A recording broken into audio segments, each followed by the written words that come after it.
Halo sahabat podcast, kembali lagi di podcast belakang panggung. Hari ini kita mau membahas soal bisnis, fokusnya di startup. Nah, beberapa episode kemarin kita sudah membahas podcast yang beberapa kali membahas startup juga. Kali ini kita mau membahas point of view yang berbeda dari sebuah startup. Gimana Pak Herman? Oke nggak tuh kontennya? Oke sekali ya? nih. Sekarang kita bahas apa nih kira-kira? Nah, mungkin kita ngebahas ini kali ya. Apa perjalanan startup itu ujungnya itu seperti apa? Misalnya kalau kita sudah dapat investor, terus untuk supaya startup ini jadi firm, itu gimana caranya nih? Atau lebih ngomongnya apa tuh Pak Jobu, biasanya lebih mature-nya gimana ya? Iya, lebih mature. Mungkin kalau boleh saya simpulkan ya Pak ya, mungkin lebih ke ada dua sisi nih. Sisi dalam arti di saat startup itu kan kemarin sudah bahas tentang secara overall sama sisi investor masukin duit dan seperti apa. Mungkin di sini lebih ke arah lebih sifatnya internal secara operasionalnya startup sendiri.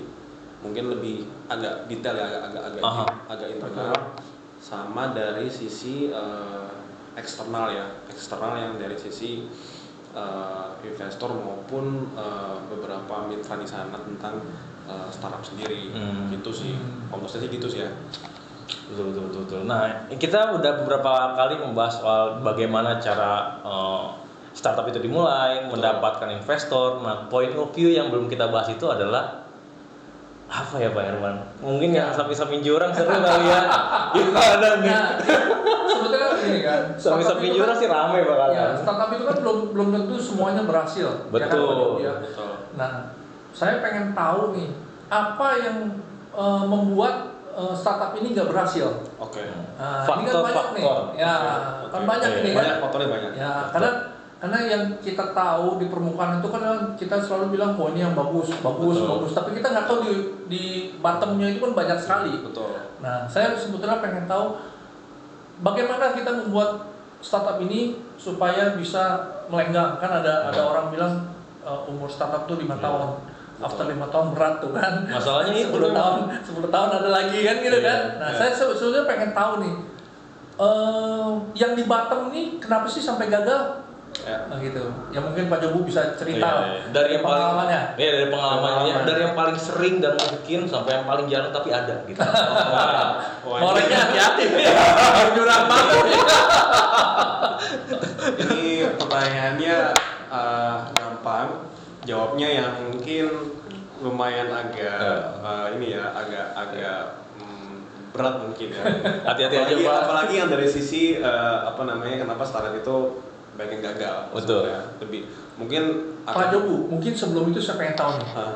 Menurut Pak Jobu berapa persen yang gagal sih dari startup? Menurut saya di atas 50% sih. Di atas 50%. Oke. Ya kalau kita lihat fenomena sekarang yang masih bertahan sekitar 10 tahun, paling apa yang brand yang paling kelihatan kan kita udah pasti tahu sendiri kan. Sampai itu menjadi sebuah basic needs kita, setiap hari kita pakai itu.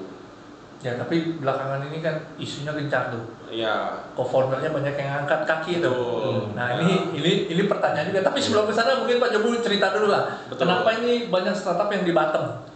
Ya betul. Mungkin saya bermulai dari, mungkin akan banyak lebih bahas ke arah yang startup yang bisa dibilang gagal lah ya. Ini sekarang ini based on my experience banget nih, karena saya termasuk bikin startup yang gagal. Jadi saya jangan buka rahasia dong. saya bisa sedikit back sharing lah. Ya, karena rasanya sama ya Pak. Rasanya sama gagal waktu itu. Sama gagal. Gimana Pak? Jadi di saat saya bikin sebuah startup ya, di mana sebenarnya secara bisnis modal dan solusi itu menurut kami pada saat itu dan menurut beberapa investor itu sebenarnya menjadi sebuah solusi. Oke. Benar. Tetapi memang banyak sekali faktor-faktor yang terjadi ya, khususnya di internal. Jadi setelah bikin nih biasanya ngobrol sama teman-teman nih. Betul. Ya, teman-teman ini biasanya nih kita harus ada namanya bikin sebuah legalitas perusahaan. Oke. Ya kan? Bikin PT itu pasti ada namanya sebuah kesepakatan berapa modal awal yang kita akan taruh dan pembagian saham di situ. Iya. Nah, di situ biasanya yang pengalaman saya ada bisa bilangnya apa ya, partner kali ya, biar lebih enak ya, partner yang mereka mungkin secara modalnya kuat, ada yang mereka mungkin nggak punya modal atau mungkin nggak ada alokasi modal, ada yang dia sekedar kayak saya bisa ikut tapi cuma saya bisa nyumbangin waktunya dia aja, jadi banyak hal. Sehingga akhirnya pada saat itu kami sepakat ada beberapa partner yang mau menalangi untuk di modalan awal. Satu orang? 2-3 orang lah. Karena di saat itu tuh memang kita istilahnya mungkin karena belum kelihatan uang ya, jadi kayak yaudah yuk jangan bareng-bareng yuk, semuanya dirangkul ya jalan-jalan gitu kan. Nah setelah berjalan terus kita dapat angel investor yang saya mention yang di konten sebelumnya. Betul. Gitu kan ya, pas berjalan nah disitulah mulainya ada bisa dibilang apa ya, internal matters yang dari hal yang kecil sampai hal yang besar. Itu halnya seperti apa? Yang paling pertama itu adalah masalah waktu buat in charge di perusahaan itu. Jadi karena memang kebanyakan teman-teman dulu ini mempunyai kerjaan masing-masing gitu ya. Itu ada teman-teman yang mungkin punya kerjaan masing-masing, tapi ada dia yang bisa mengalokasikan waktu mungkin lebih banyak daripada yang lain. Dan itu biasanya entah dia dulunya masukin modal atau mungkin nggak masukin modal, sehingga itu menjadi tolak ukur dia sendiri bahwa wah kok kayaknya gua semua nih kerjain ini. Iya, perasaan dia rasanya gua doang nih yang sibuk gitu. Sebetulnya jadi kalau cerita begini kayak perusahaan biasa ya nih ceritanya. Benar, kayak perusahaan biasa. Akhirnya kan pasti kita kan namanya perusahaan baru kan buka jalan ya. Kita harus kayak banyak mungkin pitching ke potensial klien lah, kita jual produk kita. Nah sekarang tiap hari harus ada semacam kayak meeting yang dimana kita harus memang cari jalan di situ. Karena kita kan harus ada beberapa sampel pilot project yang dimana untuk kita bawa lagi ke investor untuk kita pitching lagi buat dapetin investor baru gitu kan. Nah itu lah muncul tuh kayak kayaknya gua terus yang kerja di gua yang pitching sana sini gitu terus. Itu hal kecil tuh gitu kan. Terus dan juga dimulainya dari beberapa, misalnya nih contohnya saya nih, saya meeting dengan beberapa potensial klien yang misalnya sudah mau tanda tangan PKS maupun MOU gitu ya. Nah mungkin partner saya yang lainnya karena dia sibuk dengan existing kerjaannya sehingga nggak up to date tuh dengan progress company yang sama saya barengan itu, sehingga di saat kita sudah sign segala macem dia nggak tahu, merasa kayak ditinggalkan gitu. Jadi bukannya kita tinggal, cuma kita selalu update, mungkin dia kesibukan mungkin skip, miss atau segala macam. Jadi muncullah praduga yang dimana itu menjadi sebuah embrio ya, kita bilangnya embrio untuk mengarah yang tidak baik gitu. Itu berarti saya bilangnya apa ya? Founder matters ya mungkin ya, atau mungkin itu kali ya. Karena tapi boleh cerita itu berapa orang sih Pak total dari foundernya itu? Dulu saya pertama bikin itu ada 6. Banyak juga ya. Susah ya Pak ya? Enggak, kalau kayak yang startup yang sudah berhasil nih, contohnya kayak ya kita sebut aja ya, kayak Gojek, Topet, itu kan startup yang sudah berhasil ya. Itu berapa banyak sih awal mulanya? Foundernya? Setahu saya Gojek itu ada 2 atau 3 gitu ya setahu saya ya. 2 atau 3 ya. Jadi setahu saya ada 2 atau 3 orang gitu. Kalau dulu kayak event kayak perusahaan besar kayak Microsoft ataupun Apple yang kita tahu, itu juga ada pecah awalnya kan. Nah, dari mereka bikin itu awalnya juga ada yang pecah kan, gitu. Nah, saya nggak tahu sampai sejauh mana nih, gitu kan. prinsipnya semua perusahaan sih biasanya pasti ada kayak begitu. Pasti ada. Pasti ada. Pasti ada. Cuman yang saya pengen tanyakan, apakah gara-gara ini itu semua startup yang di bottom masalahnya sama?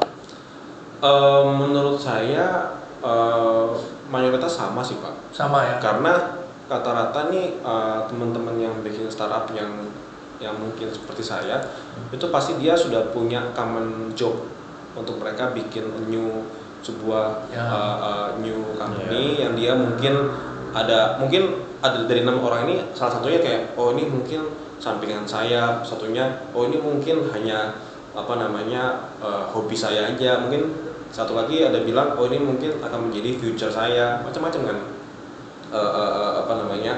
tujuan orang-orang Pak gitu. Jadi menurut saya sih mayoritas sama. Kalau memang mereka full time itu biasanya yang pasti kita nggak pasti antara dia memang anaknya orang berada atau memang orang tuanya punya bisnis. Nah ini juga nih Power of money ujung-ujungnya. Bukan. Iya. Setiap saya pernah dengar ada istilah dari orang Cina atau orang mana saya kurang tahu ya. Emang kalau kita mau bisnis itu harus serius, harus benar-benar total, baru kita bisa maju. Itu benar. Nah, tapi makanya kalau dari startup ini kan saya dengar ada pekerjaan sampingan. Mungkin gara-gara ini kali yang bikin. Betul. Karena nggak bisa fokus. Kalau kayak Apple itu bukan startup sih ya, tapi kita ngomong ini sebuah founder. Cara kerja lah ya. Mereka kan semua konsen di sana. Betul. Ya, tapi mereka usianya muda Pak. Apakah startup ini juga harus usia muda? Enggak Pak. Jadi kalau Bapak mau tahu mungkin case yang berhasil mungkin kayak Gojek lah ya. Itu dulu mungkin saya sebut namanya si Pak Menteri yang kita sekarang ini, dulu dia pas bikin Gojek itu dia masih kerja di Zalora. Masih kerja dia. Saya pikir itu adalah project dari universitasnya. Enggak. Dia masih kerja karena dia meeting segala macam, dia menemukan ide pas jalan kok saya cari ojek kok susah segala macam. Kayaknya perlu ada terobosan nih yang dimana bisa connecting antar pengguna sama si ojek itu bisa bisa ketemu. Akhirnya dia bikinlah itu Gojek itu nggak langsung tahun pertama dapat uang, enggak Pak. 4-5 tahun baru dapat funding. Ya. Tapi selama itu apakah si pelaku masih kerja Pak? Atau masih kerja? Nggak merentang waktu 5 tahun itu? Masih. Ini bocoran aja ya. Saya juga nggak begitu tahu nih. Kalau kita ngomongin masalah kayak Gojek gitu ya. Tadi kalau ada 4, 3, 2 orang gitu ya. Ya. Oke. Yang saya mau tanya itu misalkan begini. Apakah yang kita ngomong ini Pak Menteri, apakah dia juga yang bikin program atau ada temannya, ada apanya gitu? Pasti di mana-mana Pak, yang sepengalaman saya namanya baru awal banget, dia pasti berpartner. Entah itu dia subkonkan ke teman atau kenalan yang memang expertise di bidang IT dan segala macam, pasti dia akan melempar ke sebelah situ. Itu kayak saya nih, saya kebetulan dari berenam satunya memang ada orang IT, dia memang kebetulan kerjanya di bidang IT dan dia punya tim, jadi ya diserahkan ke mereka untuk bikin. Jadi kalau partner begini berarti harusnya benar-benar kita istilahnya berpegang pada peraturan kita. Benar. Gitu. Jadi kalau misalnya kayak saya bikin program, Anda mungkin yang ngolah bisnisnya, mungkin Pak Giar yang di lapangannya gitu kan. Ya. Tapi kan belum tentu, misalnya kayak saya belum tentu punya uang, Pak Giar belum tentu punya uang. Betul. Tapi kita mesti stick sama rule-nya kita. Ya. Ada misalnya teman saya memang dia punya tim segala macam, tapi dia nggak punya modal buat naro, ya dia bantunya bisa dalam arti jasa untuk bikinkan sistem contohnya gitu. Yang dimana nanti bisa dinilai dikonversi ke sebuah saham. Gitu sih. Ada yang misalnya saya cuma bisa effort di waktu nih, mungkin saya bisa alokasi waktu mungkin let's say syukur-syukur bisa full time nih, yaudah nih dia sacrifice untuk waktunya full time, tapi dia nggak bisa naruh uang di awal gitu. Ada yang kayak gitu Pak. Jadi sebenarnya patternnya tergantung ini ya, tergantung situasi. Tapi menurut saya setelah saya lewatin dan segala macam, memang yang paling bisa dibilang agak longles itu harus sama-sama naruh uang, walaupun 1 rupiah pun harus taruh sih, menurut saya ya. Oke. Karena ada tanggung jawab di dalam itu. Ada tanggung jawab banyak. Ini pembahasan yang menarik nih. Tapi jujur nih, ini belum pinggir jurang ini. Ya masih jauh ini. Jauh. Kalau masalah ini mah masalah Common lah Oh, ya. Setiap perusahaan yang berpartner itu selalu terjadi seperti ini. ya. Nah, tapi pertanyaannya yang lebih ke pinggir jurang, apakah semuanya masalahnya seperti ini? Apa nggak ada masalah dari bagaimana cara investor atau bagaimana cara pengolahan dana dari investor? Ya. Itu saya baru cerita itu next stepnya Pak. Ini kan baru di awal nih free. Oke. Berarti ini pinggir jurang banget ini. Kita lagi di roasting ya kan. Dibakar pelan-pelan. Di awal itu sudah muncul kita bilang mungkin bisa kita bilang trust issue ya, karena kan apa namanya ada praduga seperti Betul. itu. Walaupun kita udah kenal banget segala macam itu terjadi, walaupun itu tidak ada dasar bahwa oh gue udah kenal sama dia lama segala macam tuh nggak ada pengaruh. Mau kenal baru mau kenal lama tetap ada kayak gitu. Konvensional bisnis pun begitu. Betul. Ya guys, ya. Sorry nih ya, kita buka Sinarmas pun begitu. Ya kan? Itu keluarga loh. Keluarga family business. Ya. Tetap ada kerja fungsinya. Tapi ini bukan pinggir jurang. Ya. Ini bukan pinggir jurang. Ini Bisa fakta loh. dorong ke pinggir jurang terus kita tembak. Apakah ada yang kayak Family gitu? aja namanya terus apalagi yang bukan family kan. Ya. Gitu. Nah mungkin saya coba bahas untuk yang nextnya lah ya. Nextnya tuh setelah uang masuk nih, ya kan? Iya, Misalnya investor uang udah masuk, ngasih duit nih. ngasih duit nih, mau masuk segala macem.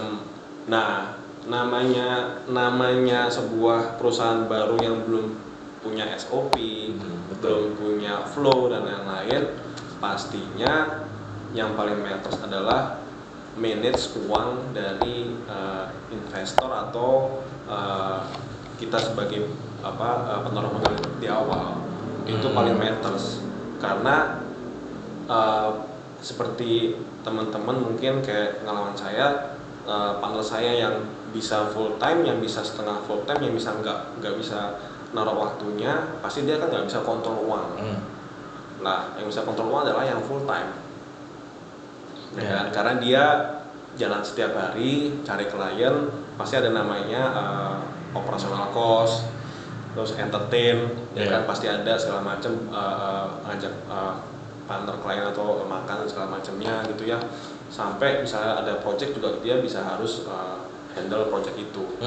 Nah, disitulah Pekerjaan dimulai. Bukan, ada potensi penyalahgunaan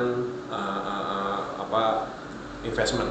Oh, Itu ada potensi ya. Saya bilang ada celah di situ. Ya kan? nggak seterbuka misalkan kayak uang petty cash gitu misalnya pakai duit. Memang ada terbuka, nota gitu, segala memang macam. terbuka. Cuma kan yang tahu kan cuma dia yang ngelakuin full time. Ya, karena dia yang ngelola perusahaan itu secara pasti gitu. Kan teman-teman mungkin yang nggak full time cuma bisa ngeliat reportnya aja. Oh, kemarin sini habis sekian selama, kita nggak tahu dia ngelakuin apa enggak. Kan belum ada sistem, belum ada flow, belum ada SOP segala macam.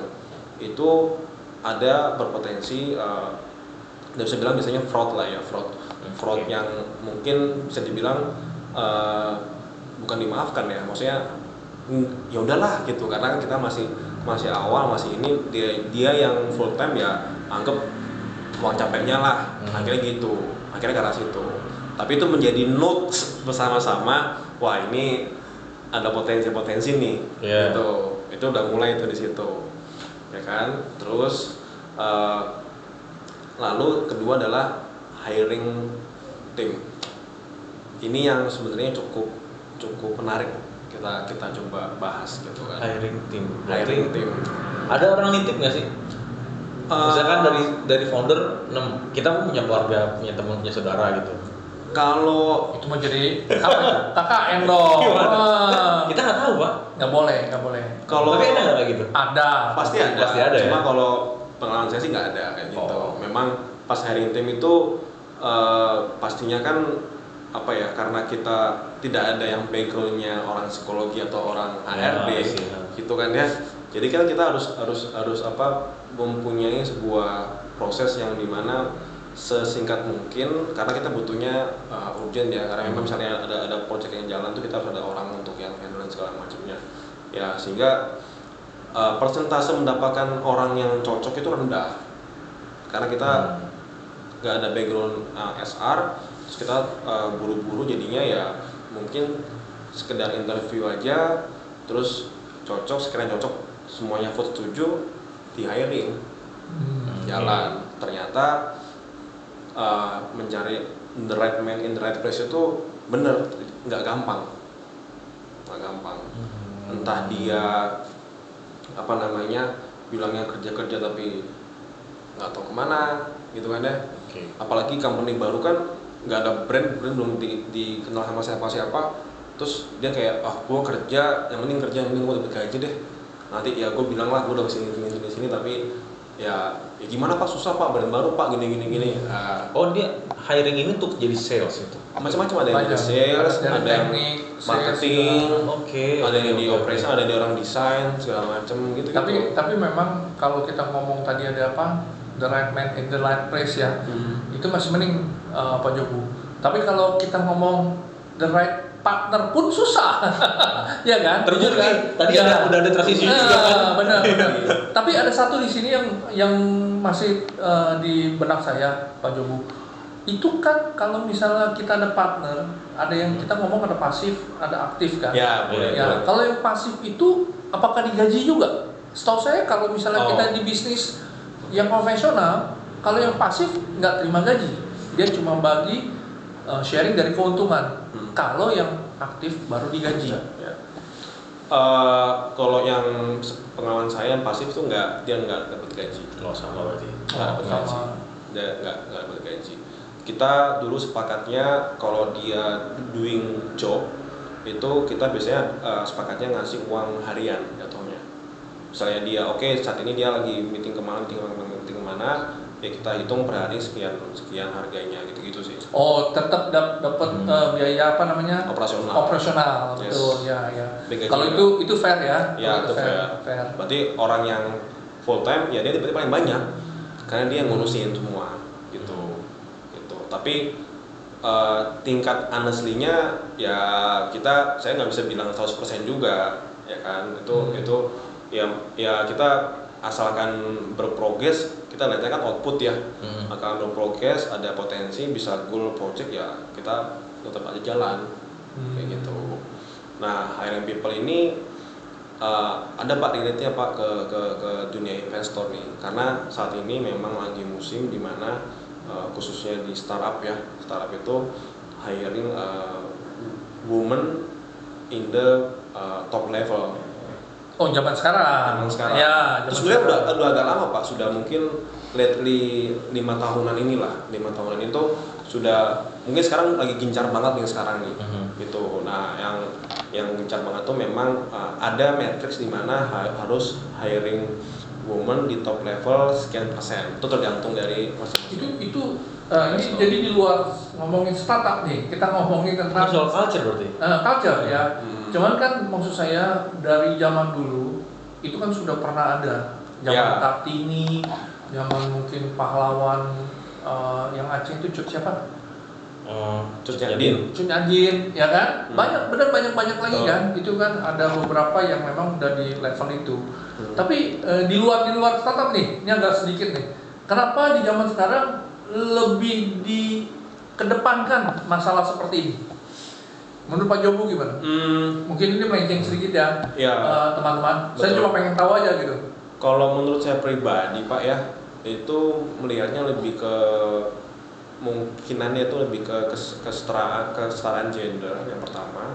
Yang kedua, memang mungkin untuk face sebuah perusahaan mungkin ya Pak ya, memang perlu ada icon di mana perusahaan tersebut tuh dihuni oleh male sama female-nya imbang gitu.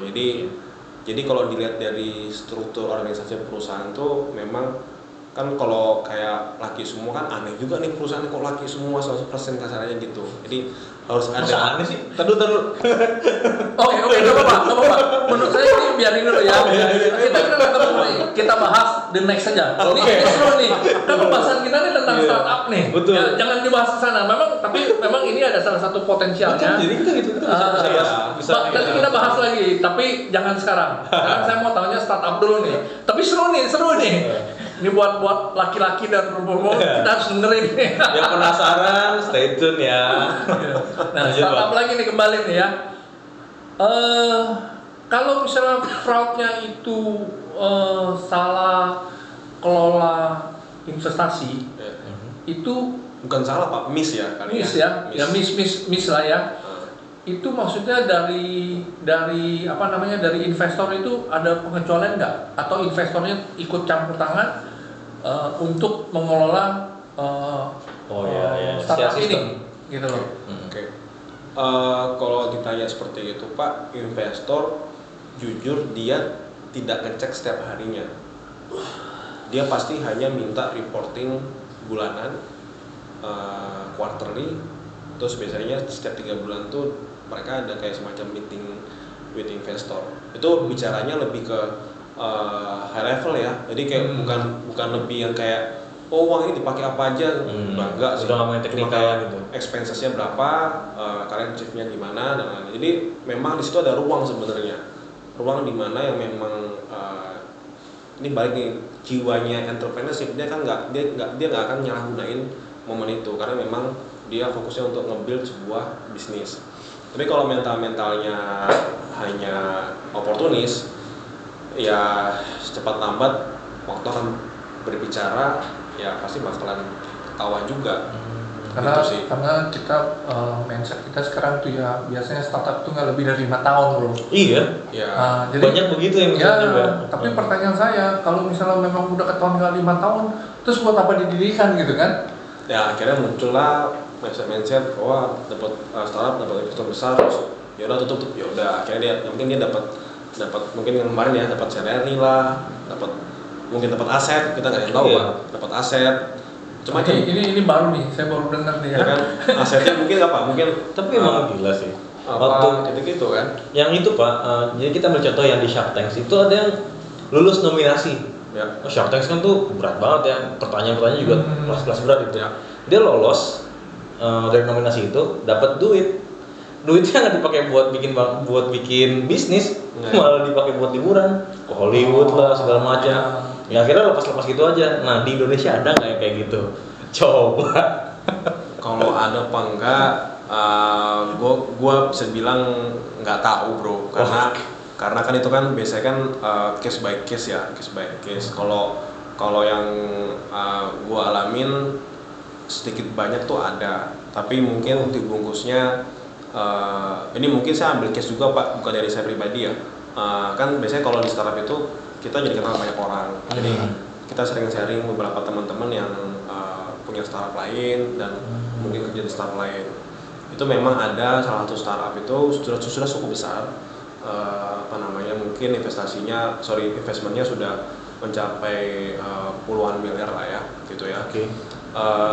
Mereka hiring tim yang dimana kebanyakan ada sisi family-nya juga di hiring, ada sisi pokoknya menurut saya itu kurang profesional sehingga timnya cukup banyak, terus digajinya cukup besar, jadi berimpact kepada kehidupan sehari-harinya. Ada yang bisa beli mobil baru, ada yang mungkin setiap bulan liburan terus, gitu kan. Nah itu akan related ke ini Pak, ke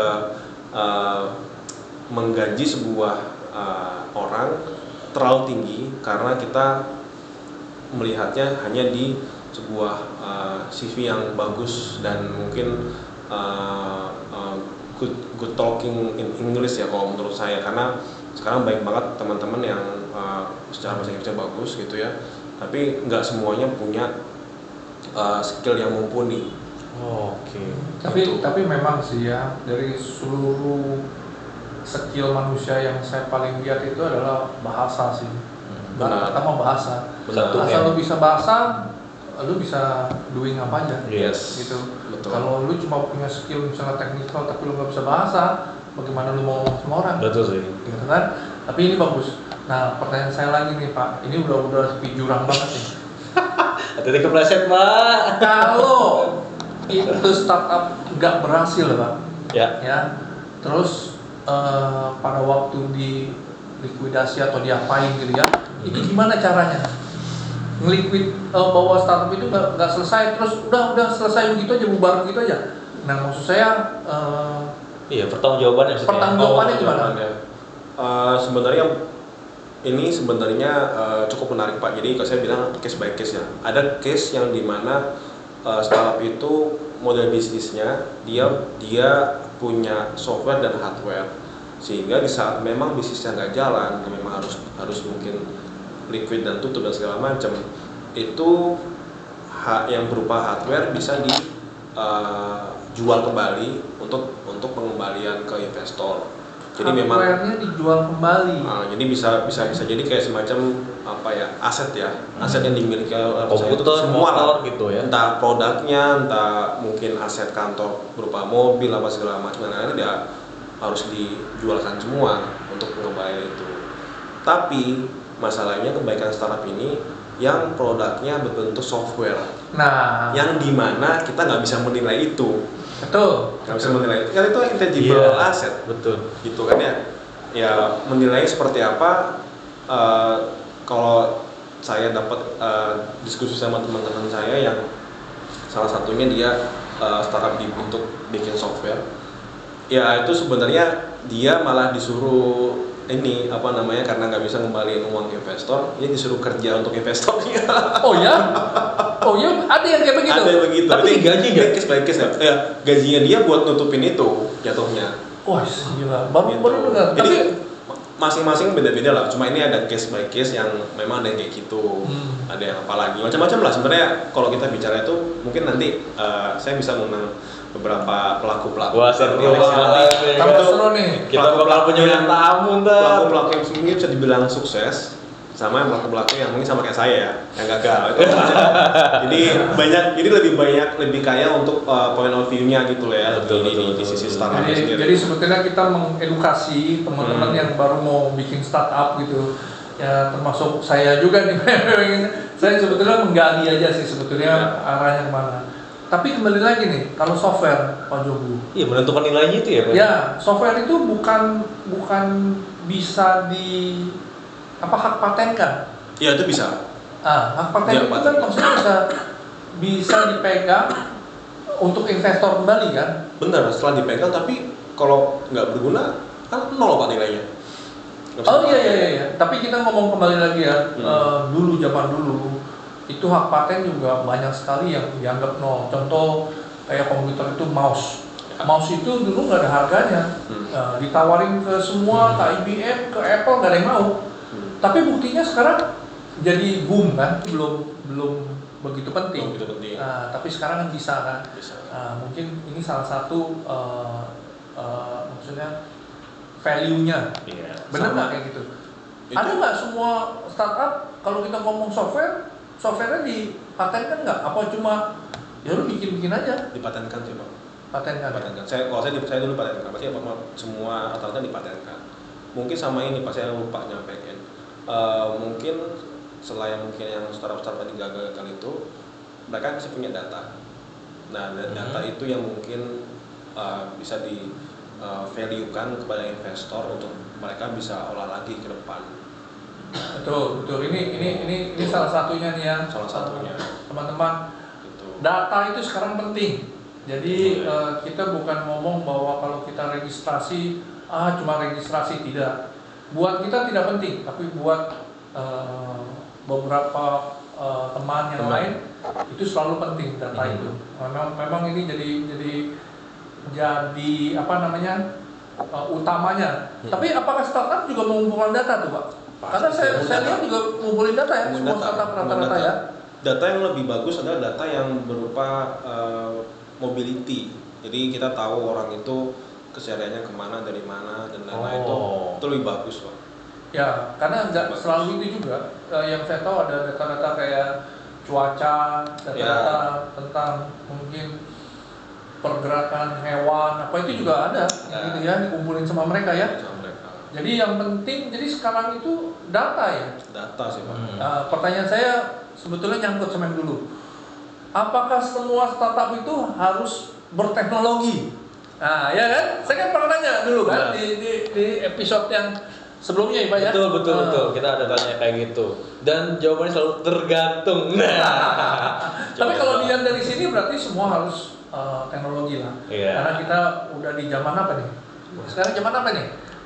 Banyak yang nyebut biasanya kan kalau ngomong sekarang kayak apa zaman 4.0, 5.0, nggak tahu lah. Tapi itu banyak versi lah. pasti ada hubungannya sama software itu. Kalau udah Pasti udah 4.0, 2.0 itu udah software lah ya. Ya. Kita juga dulu ada Windows 3.0, 3.1 terus naik ya sampai sekarang ya. Tapi ya memang zaman sekarang udah serba teknologi sih. Nggak bisa sih lepas dari itu Pak. Data pun semuanya juga bisa jadi valuable juga ya untuk orang-orang. Tapi investor segala macam. Data menjadi value apabila bisa diolah.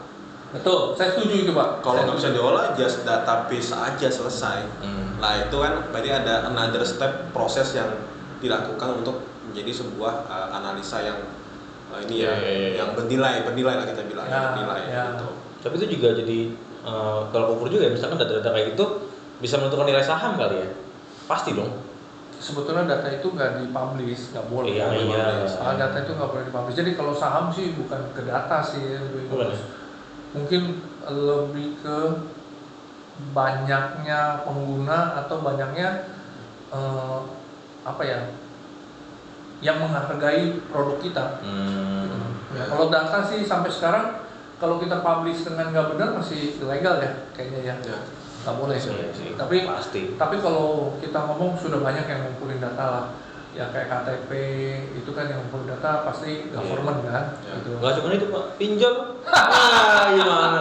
Pinjol judul. Tapi kalau tadi bicara masalah semua startup teknologi itu memang perlu. Cuma teknologinya seperti apa itu macam-macam. Kan kita bisa menggunakan common teknologi yang nggak harus terlalu advance, tapi bisa berjalan.